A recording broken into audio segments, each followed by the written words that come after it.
Tonight, a fast-moving wildfire forces residents to flee in northern Alberta. There's a lot of anxiety, and I'm not sure what I'm supposed to do. The fire intense, the ground remarkably dry, the fears for the fire season ahead. Chaotic and combative, the FBI director in the hot seat. I find it troubling that you lie to the American people every day. You are a disgrace, Mr. Director. How Kash Patel responded to reports of excessive drinking and using lie detectors to root out leaks. Dunkin is coming back to Canada. I'd love to try them out, of course. People are loyal to Tim Hortons.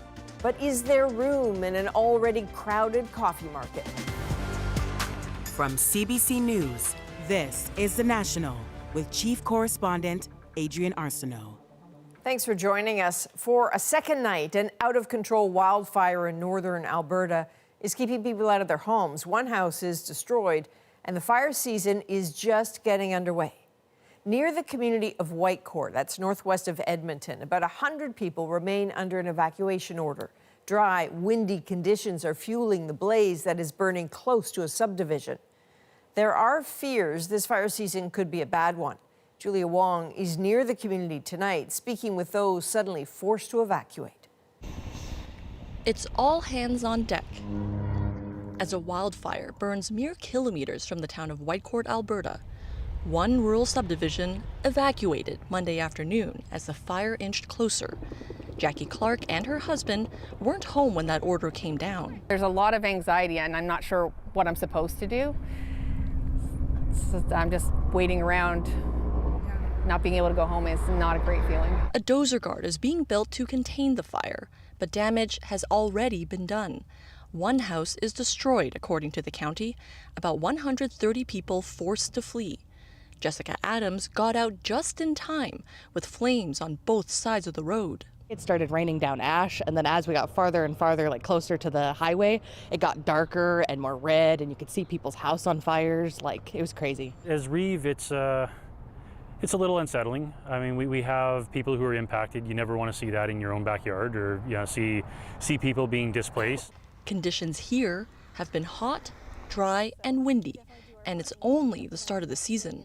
I wish I could speak for Mother Nature, but at this time, kind of more of the seasonal outlook. We'll have above seasonal temperatures, but predicted to have some more normal precipitation. 2023 was the most devastating season ever recorded in Canada. Experts hopeful this season won't be as bad. The season has been relatively quiet so far, they say, but that could change. There are indicators that suggest we're going to have an active season, but it's going to kick in a bit later than usual. Perhaps that's our new reality, is that most years we're going to have an active fire season. As for Clark, she hopes her first wildfire evacuation doesn't become routine. I guess I deluded myself into thinking that, oh, we're close to town, we'll never have a fire close to us, but I guess you can. Doesn't matter how far away you are. Now, there is cautious optimism coming from the county. There's hope evacuees will be able to go home before the end of the week.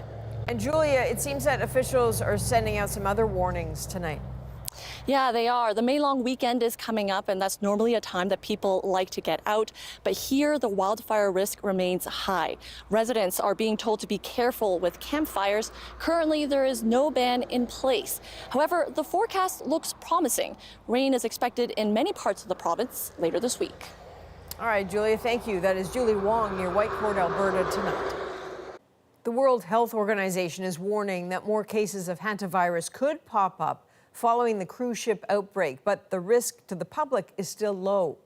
Given the long incubation period of the virus, it's possible we might see more cases in the coming weeks. He says there are 9 confirmed and 2 probable cases linked to the ship, including 3 deaths. A Dutch hospital has quarantined 12 staff members as a precaution after they failed to adequately follow strict protocols while caring for a hantavirus patient. In Canada, Public Health says 9 people potentially exposed to the virus are isolating.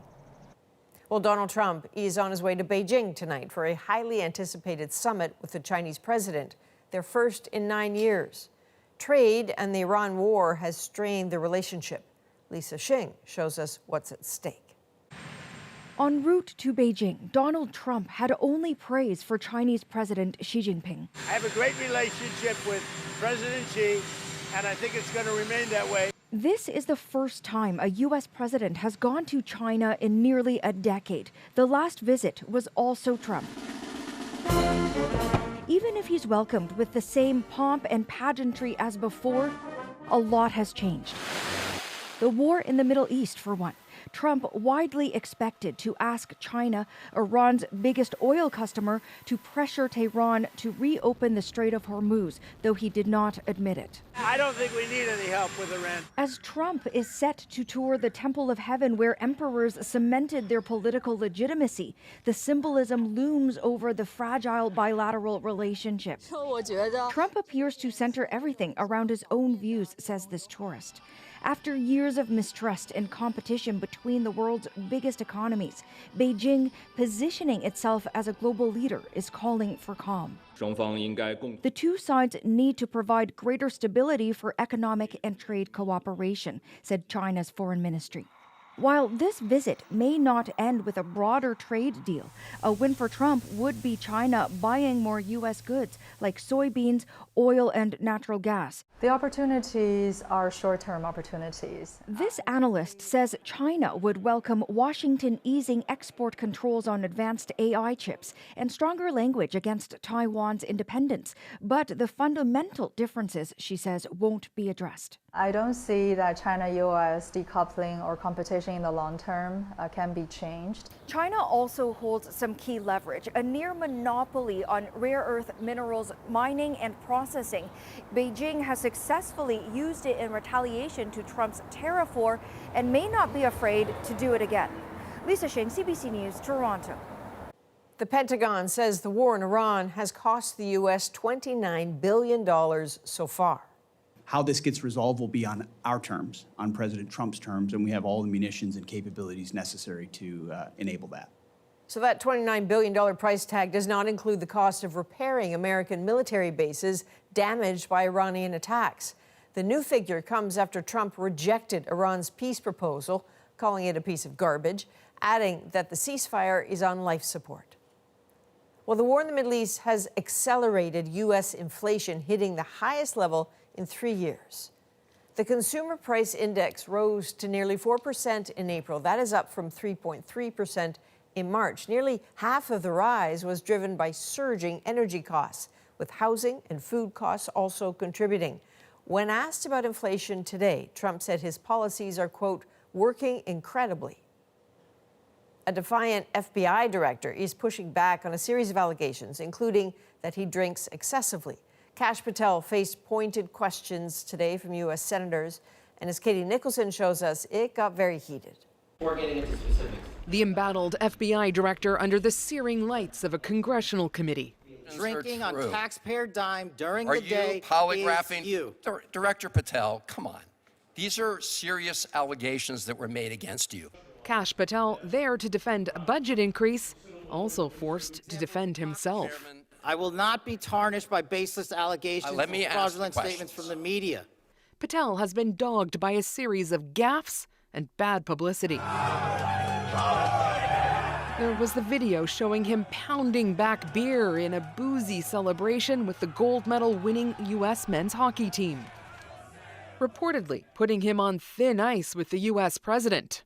In April, a bombshell article from The Atlantic alleged Patel engaged in bouts of excessive drinking, had unexplained absences, and was erratic, suspicious. Patel denied it all. Come at me. Bring it on. I'll see you in court. And filed a $250 million defamation suit. The Atlantic followed up with a report Patel had been handing out bottles of personally branded FBI director bourbon. Patel has become a frequent late-night comedy punchline. Guys, check this out. I made my own FBI bourbon with my name on it. What? Yes, somehow this is a real thing. But this hearing, no joking matter. If you want to pass out liquor or pop bottles in a locker room, stick to podcasting. Leave Law and Order to people who really do care about justice and appearances. Appearances in this administration matter. Officials often go down fighting. Director of the FBI apparently does not want to answer the question about whether or not it's a crime to lie to Congress, and I find that extremely troubling. I find it troubling that you lie to the American with people law every enforcement. day. You are a disgrace, Mr. Director. And Adrian, the stakes for Patel in a hearing like this are high. The U.S. president has ousted several cabinet members in recent weeks, and there is speculation Patel, plagued by scandal, may be next. And Katie, he was also asked today about another report around a decision he made before the war with Iran. Yeah, so Patel was asked a number of times about reporting that around 10 FBI agents who were counterintelligence specialists on Iran were let go before the war started. The allegation is that they were dismissed because many had previously worked on the case involving President Trump's retention of classified documents. Patel said he disagreed these specialists were let go before the war with Iran, and he called the reporting false. All right, Katie Nicholson tonight in Washington. Thank you. Several Canadian cities are competing to be the home of a new international defense bank where NATO members and allies will access financing for security projects. Kate McKenna now with the pitches and what's on the line. Ontario has launched a campaign to make Toronto the headquarters of a new multinational defense bank. There's only one city in Canada that can truly provide everything the bank needs, and that city is Toronto. Toronto, one of 5 potential hosts for the new bank. The others are Vancouver, Halifax, Montreal, and Ottawa-Gatineau. I think it's a really interesting indicator of perceptions of seriousness out of the Carney government in defense. The bank will be headquartered in Canada. It's expected to offer financing for defense projects, serve at least 19 countries, and create about 3,500 high-paying jobs. It's a potential source of capital for folks in the defense industry or potentially interested in moving there. We have a bilingual workforce, an international workforce. Ottawa's mayor didn't seem bothered that Ontario's premier endorsed Toronto. I respect the fact that there are people who feel that it should go in Toronto because that's the perceived fiscal and financial capital of the country. Ontario is also being accused of trying to sabotage Montreal's bid, saying Quebec could soon vote in a referendum to leave Canada. I would say that, first of all, we're not going to engage in campaigns of fear, for starters. We have the strengths and the maturity to receive international organizations, bottom line. The only thing that this bank needs right now is have the economics and the diplomacy. So we're the only city that can give both. Doug Ford says he doesn't believe in attacking other applications. Well, I say go Habs. You know, Montreal's great. Meanwhile, BC is pitching itself based on location. We will be the economic engine of this amazing place we call home. And part of that will be hosting multilateral institutions, given our new central location between our allies in Asia and our allies in Europe. The federal government says it doesn't have a timeline yet on when the host city will be chosen. Kate McKenna, CBC News, Ottawa. Well, Canadian cities vie for the defense bank. Canadian troops are training in Latvia. They are taking part in a new exercise for NATO using ground drones. Murray Brewster is there to show us how it all works. War as we know it, and war as it is becoming. This is the brain of the exercise. For Latvian and Canadian troops, this remote control fight is a steep learning curve, and in this command center, a major NATO exercise meant to get them up to speed. There will be a lot of lessons learned and lesson identifies, how to incorporate them and how to better use in order to achieve our mission or our tasks. In Ukraine, the first wave of the drone revolution came from the sky. This next one is crawling, unmanned ground vehicles, or UGVs for short. The test is the first of its kind carried out by the two allies, and it's changing how armies plan, move, and fight. It is impossible to fight without this UGVs. We wouldn't survive without it.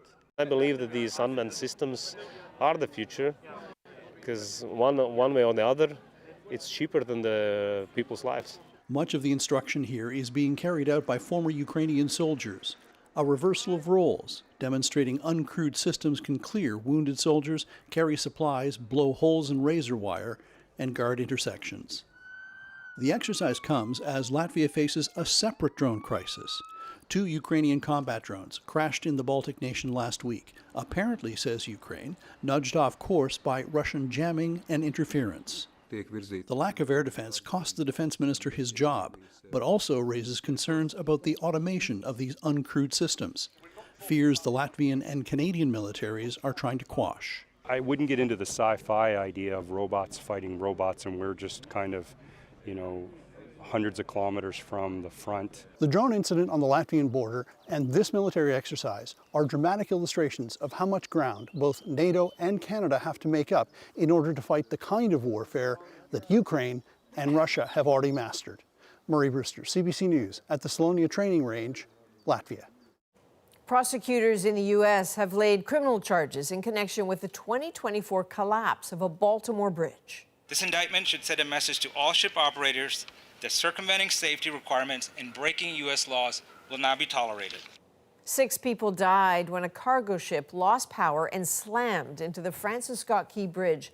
Investigators allege the vessel's Singapore-based operator and one of its senior employees made critical decisions that led to the crash, then covered up the cause. The collision caused at least $7 billion in damage. Well, it's been an agonizing 100 days for the family of NBC host Savannah Guthrie. There is still no sign of her mother, Nancy, but police say they are committed to bringing her home. They are working hard to get this case resolved, and I think every day they get closer. Nancy Guthrie was last seen at her Arizona home on January 31st. Authorities believe she was taken against her will. The Guthrie family has put up a $1 million reward for information. Well, Dunkin is making another run at the Canadian market with plans to open hundreds of new locations. They've gotten a lot more trendy and a lot more relevant. So is there room for another coffee chain to succeed? Counting down to kickoff. They are the underdogs.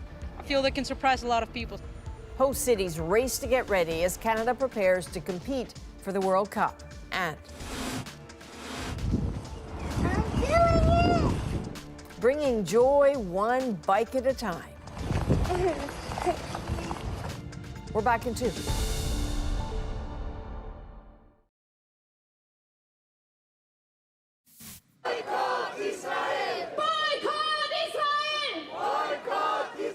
Dozens of pro-Palestinian demonstrators took to the streets of Vienna to protest Israel's participation in the Eurovision Song Contest. It comes as an Israeli singer competed in today's semifinal round. 5 countries are boycotting this year's event, and their broadcasters are refusing to air it. A Montreal-based restaurant operator has signed a deal aimed at opening hundreds of new locations of popular U.S. coffee chain Dunkin on this side of the border. But as Nisha Patel reports, it will be entering an already jam-packed coffee market. A battle is brewing as American coffee and donut chain Dunkin is poised to make a comeback in Canada. I'd love to try them out, of course. Yeah. If I like them, I'll switch over. I don't mind. Montreal-based Foodtastic, which owns brands like Second Cup and Milestones, now inking the deal to bring Dunkin north. CEO Peter Mamis plans to launch stores across the country, starting in Toronto and Montreal. Within a year, we'll be opening 1 a month, and we're going to open a few hundred quite quickly. Dunkin' Donuts first entered the Canadian market in the early 60s and operated nationwide, but it was battered by competition and a franchisee lawsuit. By 2018, its stores had all shut down. You got this with Dunkin' espresso drinks. In the U.S., it's held on as one of the biggest coffee brands. Dunkin's $6 meal deal. Under new ownership since 2020, the company has refreshed its menu. Do I look familiar? And produced celebrity-studded viral ads. They've gotten a lot more trendy and a lot more relevant. Still in a crowded market, there's no shortage of rivals. One of the things that they're going to be doing a lot of in the first few months, if not longer, is learning about the Canadian marketplace and developing an offer that appeals to Canadians. And convincing customers to buy in may not be easy. People are creatures of habit, right? They like to go to Tim's every morning. Yeah, I think people are loyal to Tim Hortons and the Canadian brand. While trade tensions linger, Mamis says he doesn't think Dunkin's American roots will leave a bad taste. All our franchisees are going to be local Canadian franchisees. They're going to be, proud Dunkin owners in their communities. For now, it seems the coffee wars are only just beginning. Nisha Patel, CBC News, Toronto. Boys are falling behind in schools across Canada, and some say the problem is being ignored. How does my kid stand a chance in this when clearly no one cares? The factors at play and the work being done to help boys succeed. Plus, first-hand accounts from two people who narrowly survived Hantavirus. She told me that you're going to go in the ambulance, they're going to take care of you, you're going to be okay, but there is a possibility that you might, see Jesus. How the illness differs from COVID, as some fear another pandemic. The National breaks down the stories shaping our world. Next.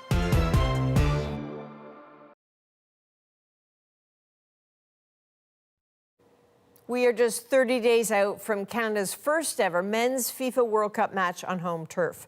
Toronto and Vancouver will host matches and visitors from around the globe. Jamie Strachan shows us the preparations before kickoff.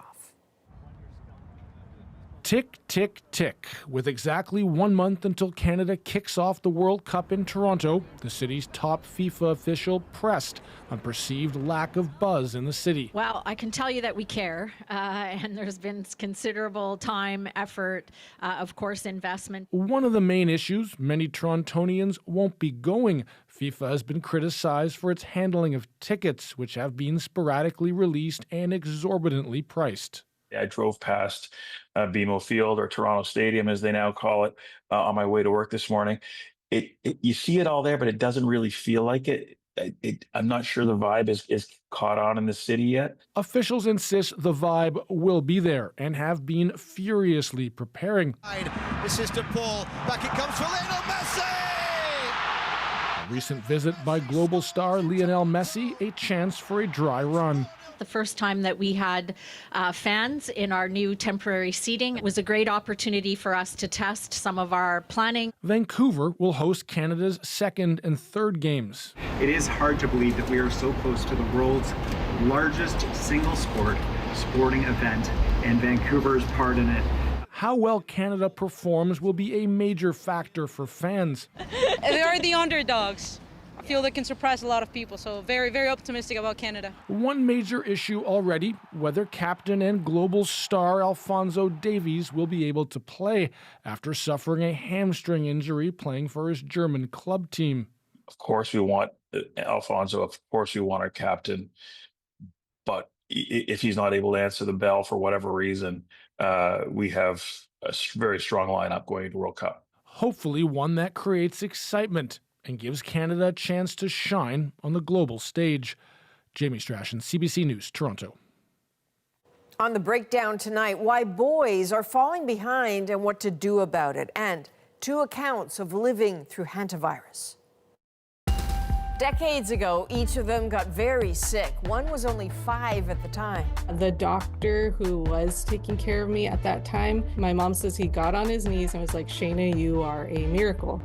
Two Hantavirus survival stories, but first. Do you think there's a boy crisis in schools? I mean, 100%. The evidence has been mounting. Boys are falling behind. There's less agreement on what to do about it. And even before that, there's the matter of opening up enough space to actually talk about it in the first place. Deanna Sumanak-Johnson reached out to educators, researchers, and parents. How does my kid stand a chance in this when clearly no one cares? Makes me so sad for them. Jessica Sabatini says she's very concerned about her son's future in school. My concern is that he's not going to feel like he fits or belongs or can be successful in that space. And if he doesn't feel like he can be successful, then I worry he will give up and he'll decide it's not worth putting in effort to learn what's being offered to him. It works sometimes. She has worked as a teacher in 3 different provinces and has seen how boys struggle more than girls. But for some reason, the problem seems to be kept quiet. We're seeing the boys not doing well in school, but I think boys not doing well in school is kind of silent. People don't pay attention to that. Let's go meet some of our favorite baby animals. And then it all hit home once her son Enzo started grade 1. I noticed he found school hard, and he would come home like kind of completely worn out. And I started thinking to myself, like, why is he so tired? A new report from Quebec supports her fears. The report, called from the data submitted to the Quebec government, is called Those We Leave Behind. It zeroes in on how Quebec's regular public schools amp up the academic and disciplinary disparities between boys and girls. The annual dropout rate for boys is 27.1%. For girls, it's 19.9%. Boys are also less likely to get into prestigious academic programs in high school. On the standardized French proficiency test in secondary school, boys are well below the median for all students, with just over 60% meeting the bar, as opposed to just over 70% of girls. She moves hand over hand through the trees. Jessica Sabatini believes this is a systematic pattern. Is it different for boys in the school system than for girls? 100%. I think it is. I think the school system wants students to fit into this box. And when students don't fit into the box, they get labeled as difficult or problematic or falling behind. This isn't just a Quebec problem. Experts say it's happening across Canada and around the world. According to recent data, post-secondary campuses in Canada consist of 56.1% women and 43.9% men. Experts tell us boys are significantly behind their female peers academically, having trouble focusing or sitting still or following classroom rules, and as a consequence, facing a higher number of disciplinary actions, things their parents say set them up for lack of success later on in life. Oh, does that go somewhere here? No, this is this. In Toronto, another family and another mother who also works as a teacher and is concerned about how her boys will do at school. Wow! Jump! Jump! Their oldest, Silas, is an active 3-year-old, but mom, Cassie Carpino, and dad, Carson Sauer, worry that in school he'll be labeled as difficult or disruptive. Does he float like a boat? They're also troubled by high rates of ADHD diagnoses in boys. In Canada, they're twice more likely to be diagnosed than girls. Our concern is teachers talk, people talk. Like, you get a class, they're already like, this is bad, this is like, there's already that stigma, right? And then they know that stigma. They're not unaware of what is being said about them or how people feel about them. I want to go out for coffee. He says, we have coffee at home, Daddy. Like, why can't I get a cookie with that coffee? You get this, I get that. Like, he's already negotiating, he's already pushing back, which I personally love, but that might not go over well in a classroom setting. This builds the wall, like that. It's a social phenomenon Professor of Economics Catherine Heck has studied for a while. The effects of boys not doing well at school are far-reaching, she says, and everyone should care.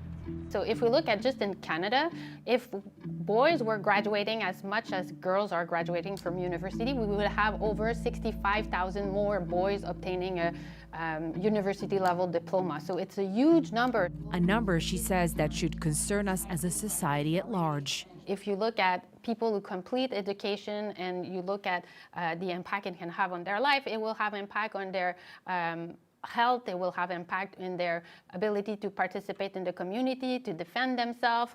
There are all sorts of other consequences to education that are beyond the economic reason. She says the problem is compounded by the reluctance to even talk about it. I think they felt like if we talked about this, it would cause a prejudice for all the work that had been done for women to be more equal in the labor market. Why this is happening is not simple to explain. It is important to be yourself. Matthew Morris is a longtime middle school teacher who is now an instructor at Teachers College. Do you think there's a boy crisis in schools? I mean, 100%. The data, first of all, shows it. I worked in schools, sitting behind that desk for 15 years. Undoubtedly, boys are disengaging earlier and earlier and earlier with schools. He thinks that part, though not all of the problem, is that the early ways children get evaluated in schools favor girls. Generally, who has the nice and neat and clean desk? It's usually the girls, right? The boys are generally, particularly when they're younger, a little more disorganized in that sense, right? What happens at recess time? Everyone goes out, the boys run out to the field. They put their hoodies and their jackets and their boots down to make 2 nets. They keep score. The bell rings, and then in the afternoon recess, they pick the game up exactly where it ended. Is that not organization? But that doesn't get valued and viewed as organization in schools.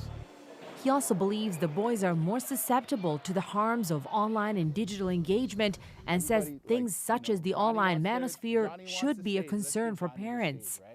Those new fears, new stakes came up with many of the people we interviewed. In addition to the more pragmatic worries about, say, boys not being able to find work, parents also worried about poor mental health outcomes or them falling prey to toxic, misogynistic influences in real life or online. Look at this. Bum-ba-da. Oh, that elephant goes like that. My fear is that if he's not getting the validation at school or in education, he's going to find other places. And maybe not the best places, you know, like becoming against institution and against schooling and against education. That's what we don't want for him. In fact, it's a problem large enough that the federal government recognizes it. The government is working on a first ever men and boys health strategy to be rolled out later this year. It's aimed at reducing mental health harms. It cites some alarming statistics. For boys as young as 15 in the period from 2012 to 2022, the percentage who reported very good or excellent mental health fell from 70% to just 52%. Experts we spoke to say the school system is a contributor to this impact on boys' mental health.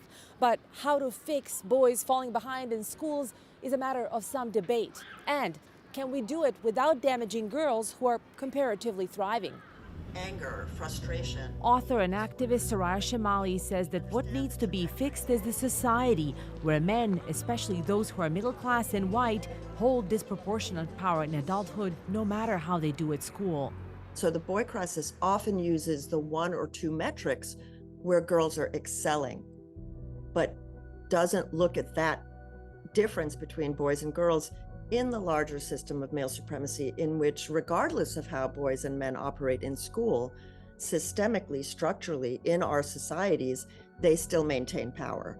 And so as long as that disconnect between performance and power is relevant, then investments in education become less and less and less important for boys. But Heck says that's not how this should work. Even if in the labor market, boys are still having higher income than women for similar occupations. So this is a different problem, but you don't solve the labor market problem by creating a different problem in the education system. Some people will just say, look, boys need to get serious, pull their socks up, and just work harder so that they can compete with their female classmates. What do you say to that argument? I don't think it's the right approach. I think for anyone it's important to feel like you belong and to feel like your group is equally as important as another group. And you start to have more and more difficulties, and then it's this like self-fulfilling prophecy, because you invest less, you're not as good, and then you're not able to succeed. Some education experts suggest more physical activity is key to happiness and compliance in schools, especially for younger boys, a strategy that benefits all students. Jessica Sabatini agrees. When I taught in BC, I had a few boys you could tell they were just high energy boys, because I was teaching grade 2. They're 7. They're 7-year-old boys. And I would just say, okay, just stand at your desk then. Because even just that act of standing at your desk, you have to use more energy to get the job done. You're gonna twist yourself up again? Yeah. You feel like, as a parent, what am I gonna do to fix this? How do I possibly stand a chance? Or how does my kid stand a chance in this when clearly no one cares? So it just makes me so sad. These poor kids.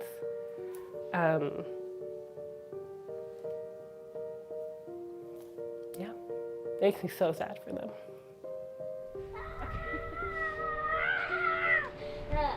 And so, are you ready for school? Deanna, let's talk about one of those solutions in your piece, more physical activity during the school day. Walk us through how that's playing out. Adrian, when we went to Montreal, we actually met a family whose son and daughter attend a special public school where they do sports for half of the school day. And the mom said both kids are thriving and they're motivated to keep up their academics because you have to get good grades to stay in a program. And I know that there's about a handful of these kinds of pilot programs across the country. As I understand it, so far, we posted the story online, you're already getting a pretty vigorous response. We sure are. I mean, there are people who are saying, thank you for discussing this. This is something we were talking about in our own household. There are other people who are saying, no, we need to hold boys up to higher standards. They need more discipline. But if our viewers are seeing a QR code while you and I are having this conversation, hold your phone to it and it'll take you straight to our discussion forum where the conversation continues. Okay, join in. Deanna Sumanac-Johnson, thank you. Thanks for having me. Coming up, first-hand accounts from people who lived through hantavirus. My daughter said, Dad, there's a lot of social media misinformation out there and influencers that are kind of freaking people out.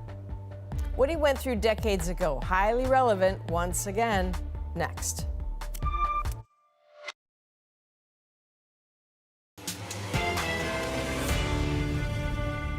The deaths and illnesses aboard a cruise ship have put the little-known hantavirus in the global conversation.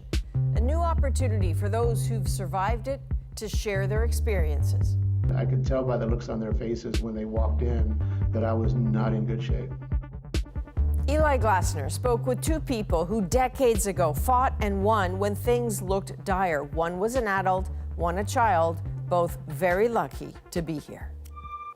You're looking at your own skin and it's not the normal color that it should be. And every part of you hurts. The doctor who was taking care of me at that time, my mom says he got on his knees and was like, Shayna, you are a miracle. There's miracles that happen every day and you're one of them. And he started crying. Decades ago, 2 lives nearly cut short by a virus that was new to many. When I was at my worst. Gilbert Zamanio is a photojournalist from Arizona.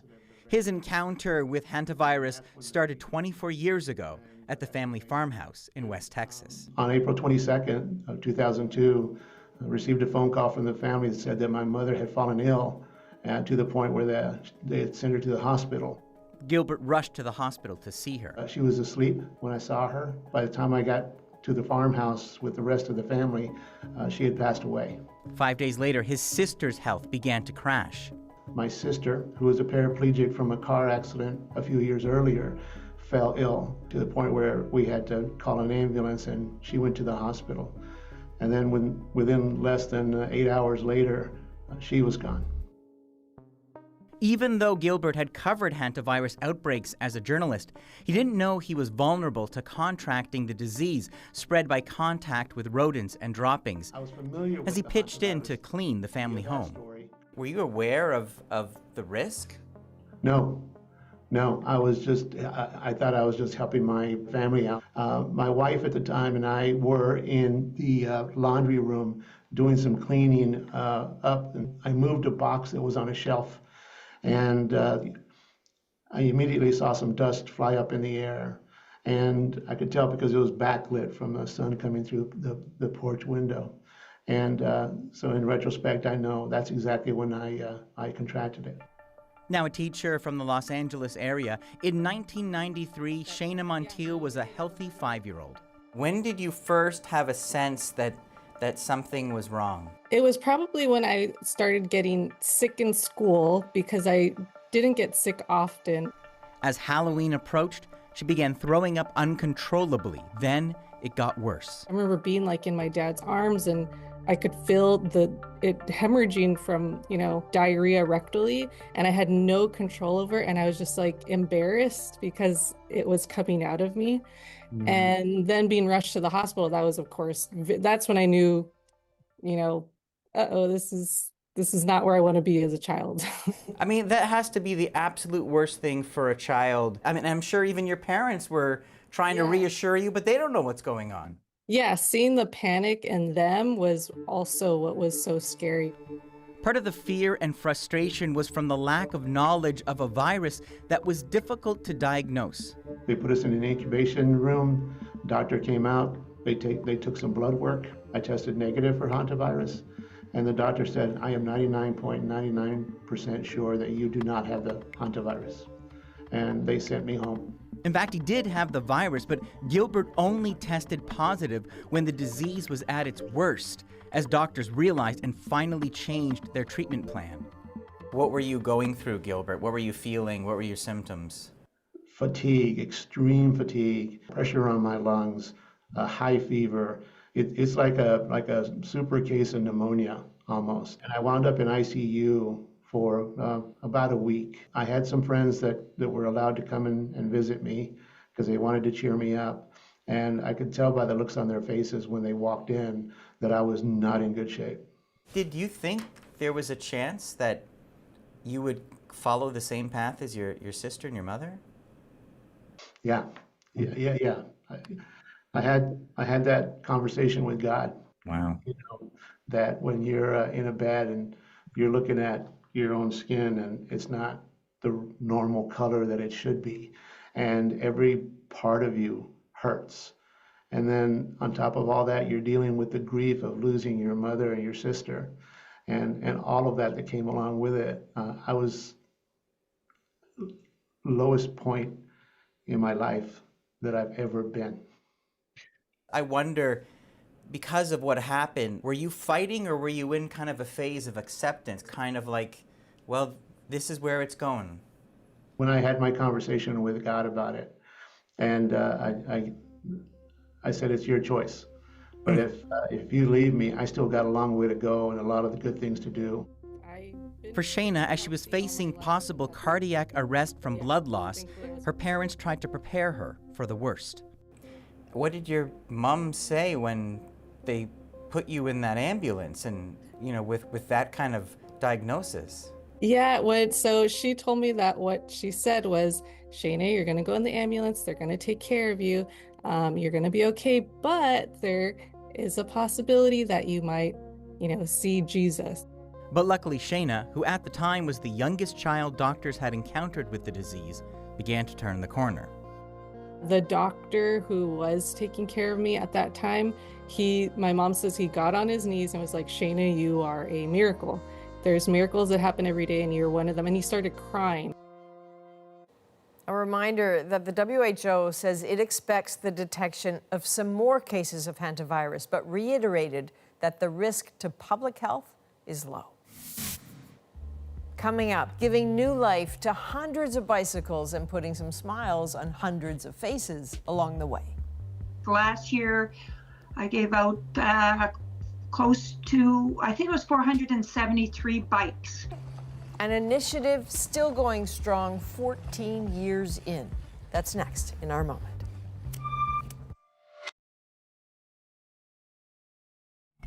So this is a good Canadian, Krista Richard, standing between two boys whose days just got a little brighter.